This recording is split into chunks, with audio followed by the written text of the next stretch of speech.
Damos paso al doctor Carlos Zárate Yepes, director de la Corporación Académica Ambiental de la Universidad de Antioquia, abogado de la misma universidad, economista agrícola de la Universidad Nacional y con especialización y maestría en Economía Internacional, Negocios Internacionales y Derecho Procesal Contemporáneo.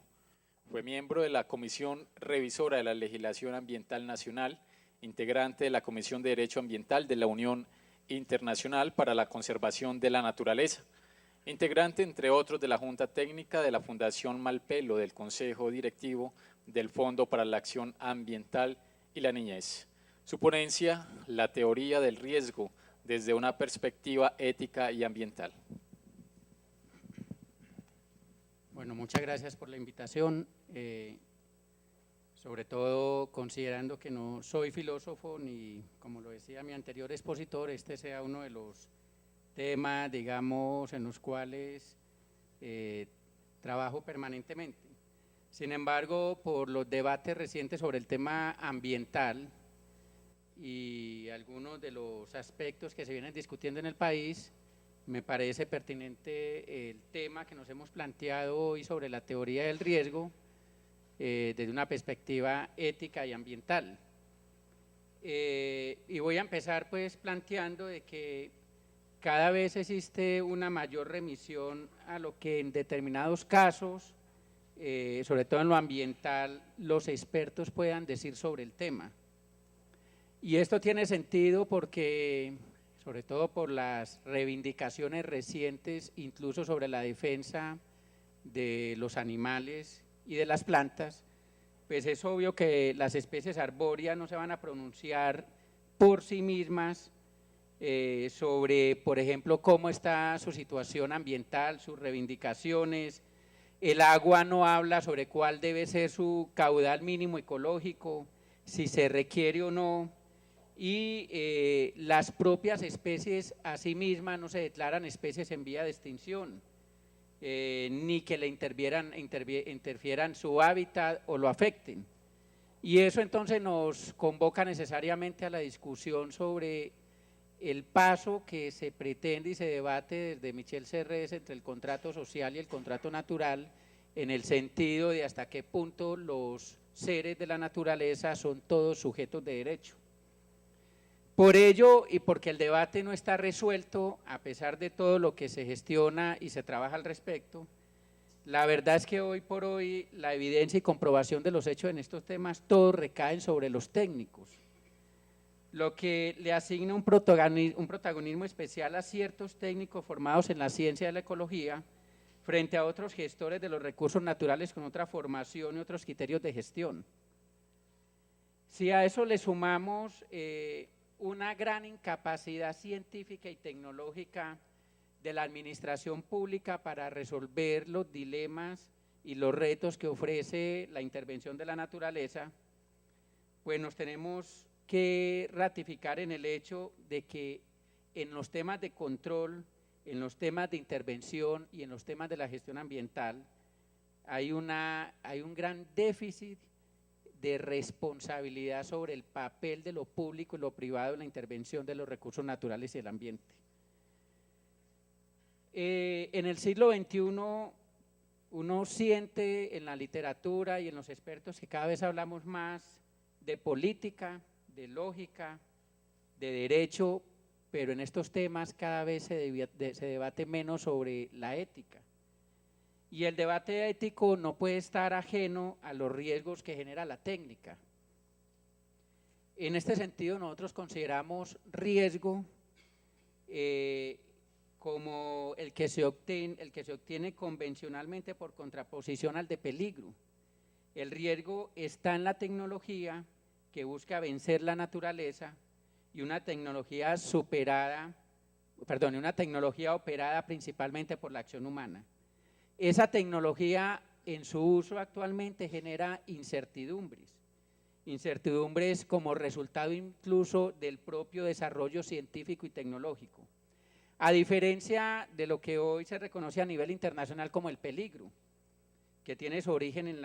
las causas propiamente naturales y que tienen que ver principalmente con enfermedades, inanición, catástrofes, Y precisamente para eliminar esos peligros, el ser humano desarrolla fuertemente inversiones para la tecnología que pretendan o que buscan vencer los obstáculos que la propia naturaleza le impone. En ese sentido, los riesgos generados por la tecnología nos convocan a nosotros a una necesaria decisión. ¿Cuáles son los riesgos tolerados y por lo tanto permitidos en la aplicación de la tecnología a un medio natural? ¿Y cuáles son los riesgos inaceptables y que en ese sentido son inadmisibles? Y sobre todo, ¿quién toma las decisiones? Por eso, en el estudio o en el desarrollo del derecho ambiental moderno, normalmente uno trabaja sobre los recursos naturales en un sentido clásico, el agua, el aire, el suelo, la atmósfera, pero en un sentido contemporáneo algunos pensamos que hoy por hoy el derecho ambiental sobre todo debe ser un derecho del riesgo, sobre todo cuando la evolución de la ciencia y la tecnología nos enfrenta a precisamente cómo resolver la toma de decisiones sobre los riesgos que genera la tecnología en el sentido de qué se permite y qué no se permite, la evolución de un derecho de la ciencia y la tecnología asociada al riesgo también es un déficit que el mundo actual, digamos, está en mora de corregir y que el país actualmente no está trabajando. Y eso nos convoca a un principio que los ambientalistas permanentemente traen a colación, pero que difícilmente la administración pública aplica y que a veces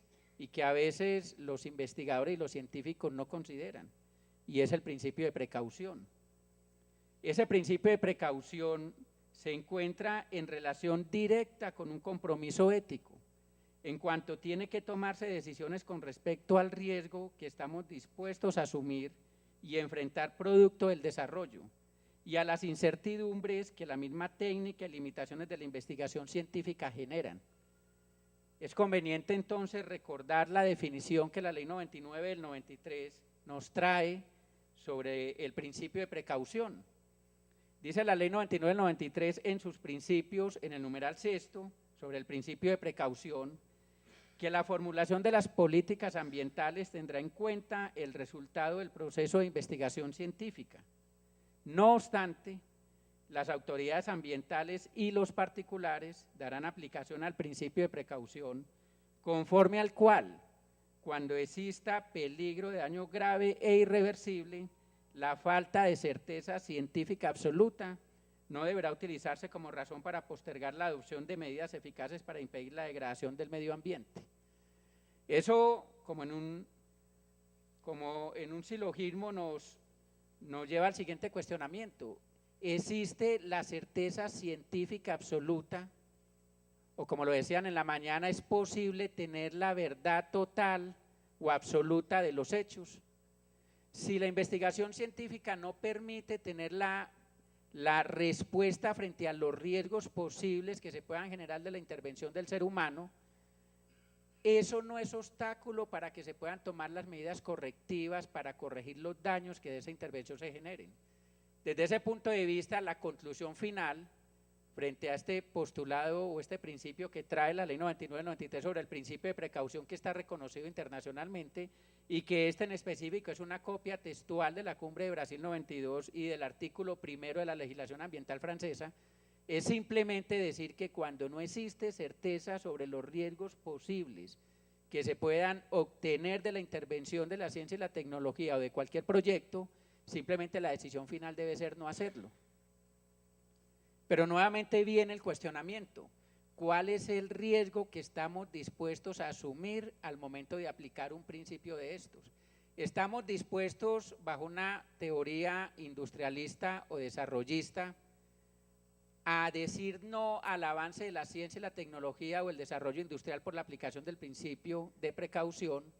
¿O estamos dispuestos a asumir ciertos riesgos, algunos tal vez manejables y otros no, y atrevernos a la aplicación de la ciencia y la tecnología desconociendo el principio de precaución en Colombia? Pues la verdad es que lo que se viene observando en Colombia y en muchos países es que lo que viene existiendo es un desconocimiento del principio de precaución y por lo tanto una no decisión sobre la posibilidad de suspender proyectos sobre los cuales los riesgos ambientales no están claramente definidos. El principio de precaución entonces nos convoca a que existe una gran complejidad tecnológica en la sociedad actual. En torno a la ciencia y la tecnología no existen en muchos casos un acuerdo o consenso científico, entre otras razones porque es muy frecuente la concurrencia de causas y algunas ni tan siquiera pueden ser identificables con los conocimientos científicos del momento. En muchos casos sus efectos son desconocidos. No se sabe con certeza su alcance personal o material, el número de sujetos o bienes jurídicos afectados, porque entre otras razones tampoco se conoce el alcance temporal. ¿Cuándo se producirán los daños y si estos pueden reproducirse o tener efectos secundarios, tal vez más graves que los iniciales? Sin embargo, nos sorprende incluso la propia redacción del decreto que pretende reglamentar el artículo 1 y 2 de la Ley 1374 del 2010, donde se dice que se creará una comisión, un Consejo Nacional de Bioética como un organismo asesor y consultivo del Gobierno Nacional que propenderá por establecer un diálogo interdisciplinario para formular, articular y resolver los dilemas que plantea la investigación y la intervención sobre la vida, la salud y el medio ambiente, así como la construcción e implementación de políticas en los asuntos referentes a la bioética. Y uno se pregunta si primero esa comisión de 15 expertos que se va a nombrar podrá efectivamente resolver los dilemas de la bioética y segundo, cuando estén sentados en ese consejo, cuál va a ser su postura, por ejemplo, frente a los riesgos que llevan implícitos la ciencia y la tecnología a través de la aplicación del principio de precaución. Sin embargo, en el mundo, y se ha dado en algunos países de Europa,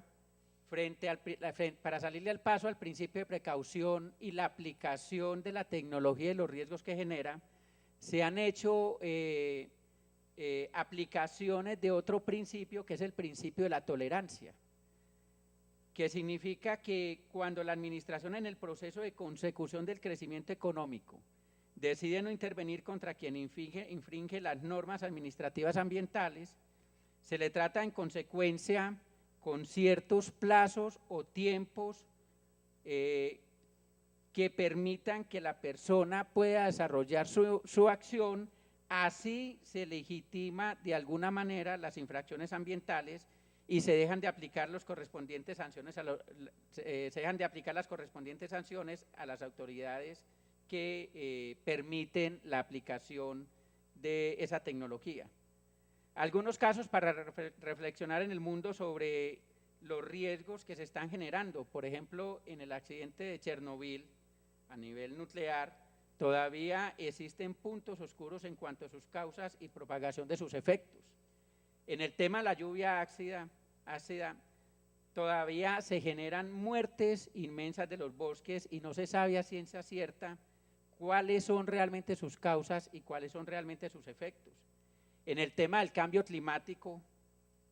pocos discuten hoy el cambio climático y las alteraciones de la capa de ozono, pero se reconoce a nivel mundial que más del 90% de las razones por las cuales esta se genera son imputables a la acción humana. Por año se produce la extinción de 30.000 especies a causa del cambio climático. En los últimos 5 años se derritieron 2 billones de toneladas de masa de glaciar en el Ártico y al menos 167 lagos aumentaron su temperatura en 1 grado, que no parece mucho, pero que para las especies que habitan en ellos es un gran cambio. Estas son solo algunas de las miles consecuencias que trae el cambio global. El panel intergubernamental de cambio climático, el 22 de noviembre del 2011 en Suiza, en su último estudio, dijo que el cambio climático empieza a tomar cuerpo. El aumento de cerca de 1 grado centígrado de la temperatura media en el último medio siglo puede vincularse con una certeza de entre un 90 y un 100% a la actividad humana que favorece el calentamiento global. Y según los científicos expertos en cambio climático de las Naciones Unidas, no es dable la discusión de que es un proceso netamente natural y cíclico por tiempos geológicos. Sin embargo, cuando uno mira las discusiones recientes de Naciones Unidas sobre cambio climático, Hoy los debates no son solo sobre mecanismos de desarrollo limpio y cómo evitar las causas que generan el cambio climático, sino cómo lograr la adaptación. Entonces la pregunta que sucede es, cuando se tomaron las decisiones sobre la tecnología, el desarrollo y la acción económica, pensamos en las generaciones futuras, si ellas estarían dispuestos a vivir en un ecosistema sobre el cual lo que queda ya solo es la adaptación, porque la posibilidad de revertir el impacto ambiental negativo será un imposible en el futuro. La mayoría de las decisiones y lo que se espera en las decisiones de post-Kyoto en el 2012, hoy no es tanto cómo aplicar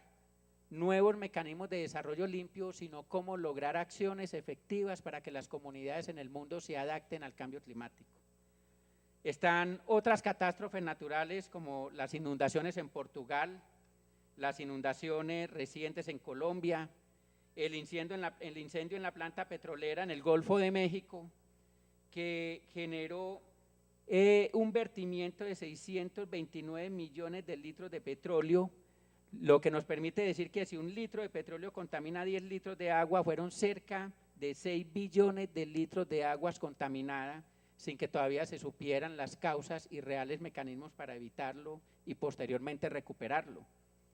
Las inundaciones en Pakistán el 27 de julio y agosto. El derecho, entonces, se ha quedado corto y se ha quedado solo en la regulación de los recursos naturales desde un sentido clásico y ortodoxo. Pensamos nosotros que el derecho, entonces, tiene que evolucionar hacia los riesgos que genera la técnica, la tecnología y la investigación científica, y que se requiere además una postura ética con respecto a los riesgos que estamos dispuestos a aceptar, soportar, evitar, negar o controlar. Y sobre ello hay sí considerar el concepto de desarrollo sostenible en el sentido del compromiso que tenemos que tener con las generaciones presentes y futuras, porque como bien lo dice el artículo 3 de la Ley 99 del 93, se entiende por desarrollo sostenible el que conduzca al crecimiento económico, a la elevación de la calidad de vida y al bienestar social, sin agotar la base de recursos naturales renovables en que se sustenta, ni deteriorar el medio ambiente o el derecho a las generaciones futuras a utilizarlo para la satisfacción de sus propias necesidades. Eso entonces nos convoca a problemas intergeneracionales, aquellos en los que los intereses de una generación pueden entrar en conflicto con los de las próximas generaciones o incluso poner en peligro la existencia de estas. Hasta hace pocos años, cuando en la perspectiva del desarrollo primaba la técnica, no preocupaba tanto las causas desconocidas de los accidentes de la técnica, que se asumían como un tributo inevitable y necesario del progreso. El único aspecto a valorar negativamente era la falta de diligencia o la culpa, el fallo humano como causante del accidente.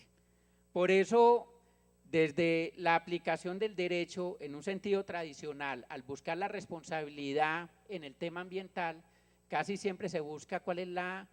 es la razón que convoca a que la persona haya cometido el error. Es decir, si hubo culpa, si hubo dolo o si hubo preterintención.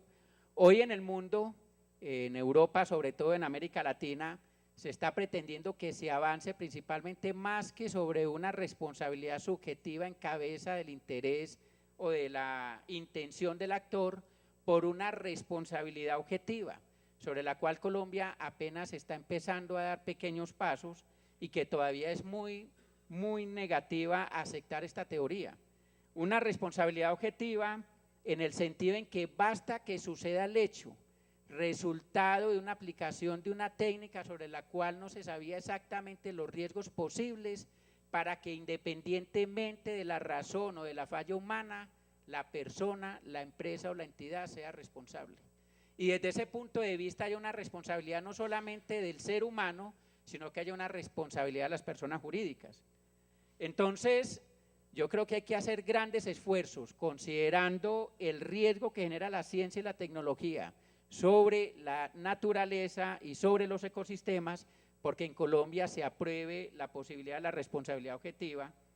en el sentido de que la responsabilidad objetiva podría atender los riesgos derivados de la tecnología y por lo tanto asimilaríamos la responsabilidad objetiva a una responsabilidad de riesgo. En el caso de la responsabilidad objetiva se presume la culpa del demandado, pues la demostración de la responsabilidad se centra exclusivamente en la ocurrencia de un daño o de la producción de un riesgo que causa un perjuicio o peligro, y no solo a las víctimas, sino a toda la comunidad.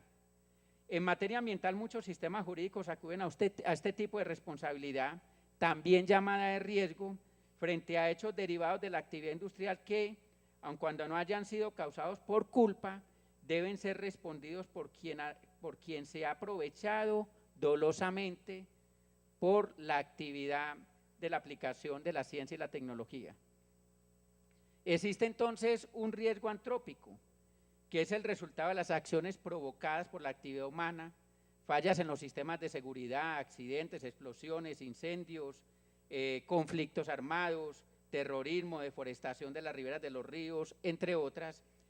que significan la necesidad de adecuar la política, la legislación y el compromiso de quienes toman las decisiones a evitarlos desde la causa y no solo desde los efectos. Sin embargo, lo que se acostumbra y lo que uno ve que está sucediendo es que se está delegando en organismos especializados la decisión sobre el riesgo presumible que se puede asumir en un determinado caso frente a la aplicación de la ciencia y la tecnología, incluso desconociendo el papel de la comunidad en aquellas decisiones que los puedan afectar de manera positiva o negativa, así como la legislación lo viene exigiendo y demandando en Colombia en los últimos años. Es bien significativo al respecto de la creación de organismos especializados en el conocimiento, control y decisión sobre estos riesgos, organismos que se destacan por el rigor científico en el caso de la energía nuclear o por la atención a los aspectos éticos en el caso de la bioingeniería o la biogenética. Es común advertir su presencia con diferentes perfiles en los estados desarrollados y evidencian la atención que estos riesgos merecen en sí mismos considerados sin necesidad de que se produzca un daño. El desconocimiento del riesgo conduce a la tolerancia por la necesidad lógica de que se imponga el progreso. ¿Cuándo se entenderá entonces que el progreso ha llegado a un punto de satisfacción de necesidades en que los riesgos desconocidos dejarán de estar justificados? Necesitamos desarrollar entonces indicadores de desarrollo sostenible y no necesariamente indicadores de crecimiento y progreso, no solamente indicadores que nos midan cuánto crece el Producto Interno Bruto, el Producto Nacional Neto, cuánto crece la matriz ingreso-producto, sino sobre todo cuáles indicadores nos permiten que al momento de aplicar una determinada tecnología o una determinada estrategia de desarrollo, los ecosistemas se mantengan para las generaciones presentes y futuras. Los riesgos entonces hacen que se rompa el consenso social sobre el progreso. Hans Jonas ha formulado el principio de responsabilidad en los siguientes términos: obra de tal manera que no pongas en peligro las condiciones de la continuidad indefinida de la humanidad en la tierra. La primera y más grande obligación del hombre es entonces que la vida humana siga siendo posible, lo que evidentemente requiere la asistencia de otras formas de vida. La conceptualización derivada de la ética ambiental nos conduce a la necesidad de transferir, gestionar y distribuir los riesgos. Las consecuencias de un comportamiento irresponsable de un solo país pueden ser fatales para todo el planeta. Y finalmente, las fronteras geopolíticas no son las fronteras del ambiente. Por ello, entonces, es fundamental una socialización de las implicaciones que el conocimiento científico y la aplicación de la técnica se ven haciendo en Colombia. Es fundamental un desarrollo de la política y la legislación en Colombia para una sociedad del riesgo en la cual desconocemos las implicaciones futuras de la aplicación de la ciencia y la tecnología. Es fundamental desarrollar un derecho del riesgo y un derecho que piense en la evolución de la investigación científica y lo que ella significa, y sobre todo es fundamental unas entidades públicas y privadas que, a pesar de los costos políticos, económicos y sociales que implica, se atrevan a aplicar el principio de precaución, incluso a costa